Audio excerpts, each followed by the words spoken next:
ይህንን ቪዲዮ ለዳሽን ባንክና ለሰራተኞቹ ወይ ደግሞ ለሚመለከተው ሰው አድርሱልኝ።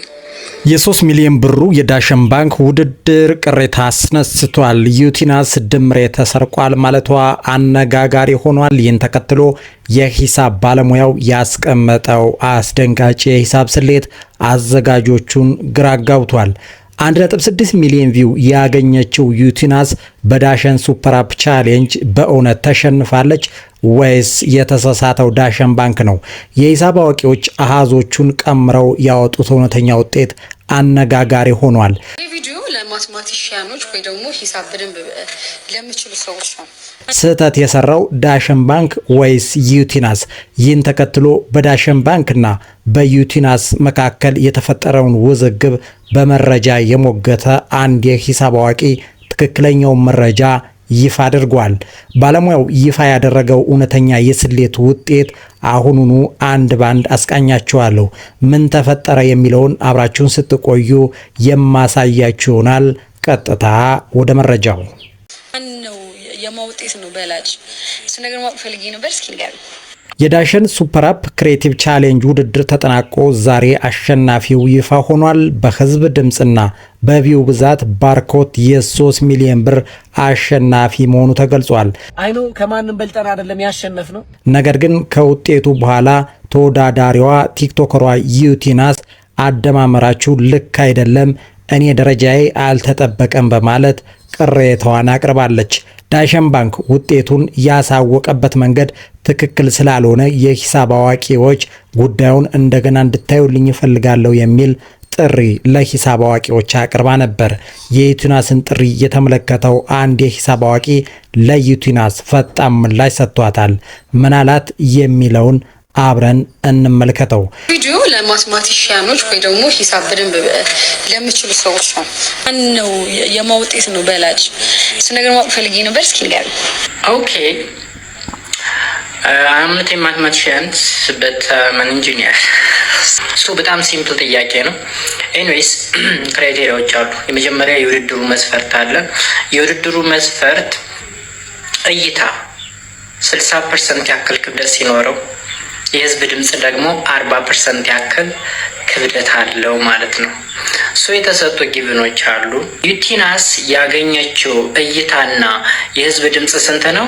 1.6 ሚሊዮን እይታ እንዲሁም ደግሞ 7400 ቮት ወይም ደግሞ የህዝብ ድምጽ አግኝታለች።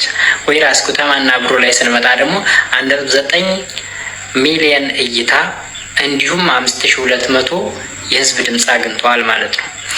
ሰው ማነው አሸናፊው ስንል ወደ ካልኩሌሽኑ እንገባለን ማለት ነው። በቀላሉ እንግዲህ የዩቲናስ ነጥብ ምን ያክል እንደሆነ ለማወቅ እንዲሁም ደግሞ የጉተማና ብሩ ነጥብ ምን ያክል እንደሆነ ለማወቅ የመጀመሪያ 60%ን እንስራ። 60%ን ካልኩሌት ለማድረግ እንግዲህ የሁለቶችን እይታ እንደምረዋለን። ያ ማለት 1.6 እና 1.9 ሚሊዮንን ስንደምረው 3.5 ሚሊዮን ይመጣል ማለት ነው።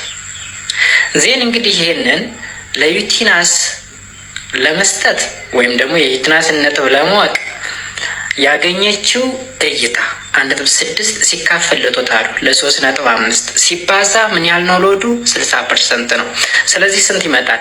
27.43 ፖይንት ይይዛል ማለት ነው። ኤንድ የህዝብ ድምጽ ደግሞ ያገኘችው እንግዲህ ሎዱ 40% ስለሆነ ሁለቱን ድምጾች እንደምራቸዋለን። ስንትና ስንትን? 5200 እና 7400 አጠቃላይ ስንት ይመጣል? 12600 ይመጣል ማለት ነው። አሁንም የዩቲናስን ለመስራት 7400 ሲካፈል ለ12600 ሲባዛ በ40% ያ ማለት በ0.4 ማብዛት ማለት ነው። ስለዚህ ስንት ይመጣል? 23.49 ነጥብ ይመጣል ማለት ነው። የዩቲናስ ጠቅላላ ነጥብ ማለት የ60%ቱ 27.43 ይመጣል ሲደመር የ40%ቱ ደግሞ 23.49 ይመጣል። አጠቃላይ 50.92 ይመጣል ማለት ነው።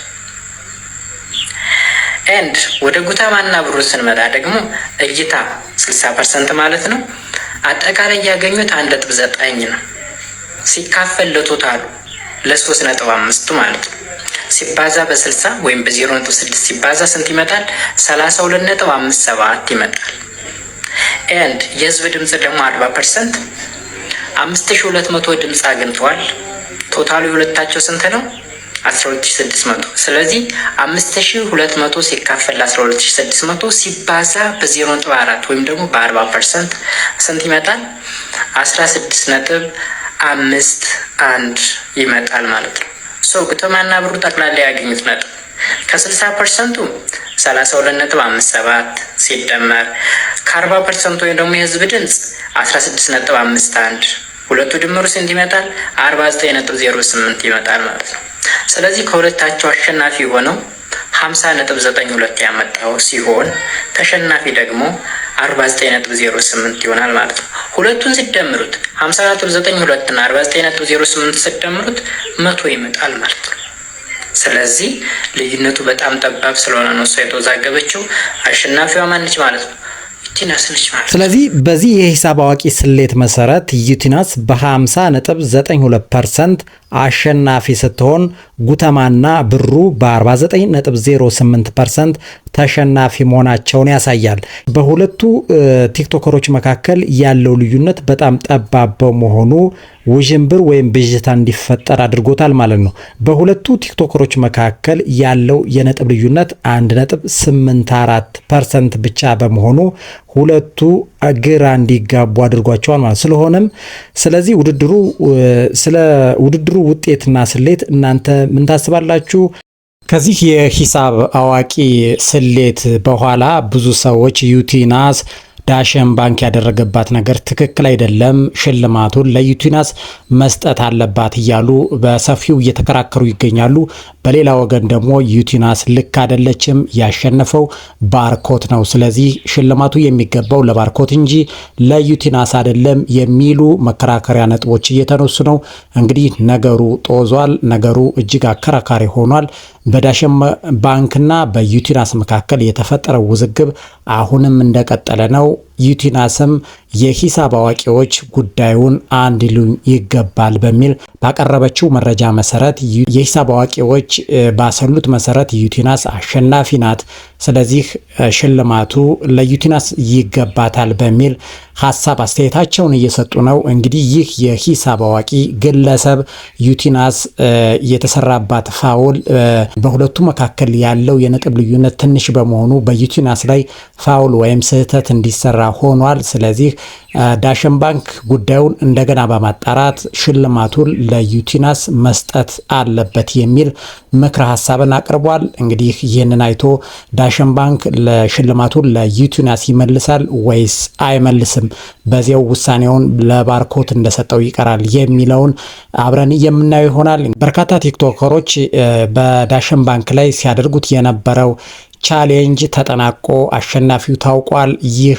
አሸናፊ አሁንም ውዝግቡ ቀጥሏል። ዩቲናስ ሽልማቱ የሚገባኝ ለኔ ነው፣ ማጭበርበር ተከስቶብኛል ትላለች። ዳሸን ባንክ በበኩሉ ላንቺ ሽልማቱ አይገባሽም፣ ሽልማቱን ያሸነፈው ባርኮት ነው በሚል ውዝግቡ ቀጥሏል። እንግዲህ ዳሸን ባንክ ይህንን ጉዳይ ካየ በኋላ የውሳኔ ለውጥ ያደርጋል ወይስ አያደርግም የሚለውን አብረን የምናየው ይሆናል። ሽልማቱን ባርኮት ወስዶታል ማለት ነው። ዳሸን ባንክ ቻሌንጅ አሸናፊ የነበረው ባርኮት የ3 ሚሊዮን ብር አሸናፊ ሆኗል። ቲክቶከሮች ለወራት ሲያደርጉት የነበረው ቻሌንጅ በባርኮት አሸናፊነት ተጠናቋል። ባርኮትም የ3 ሚሊዮን ብሩን ሽልማት ወስዷል ማለት ነው። እንግዲህ የነበረው ሁኔታ እና ውዝግብ እስካሁን ያስደመጥኳችሁ ያስቃኟችሁ ይመስል ነበር። እናንተ በጉዳዩ ላይ የማን ሽልማቱ ይገባዋል ባርኮት ወይስ ዩቲናስ የሚለውን በሀሳብ መስጫ ሳጥኑ ላይ ያስቀምጡልኝ። ለዛሬ የነበረን ጊዜ ይህን ይመስል ነበር። ቻው ቻው።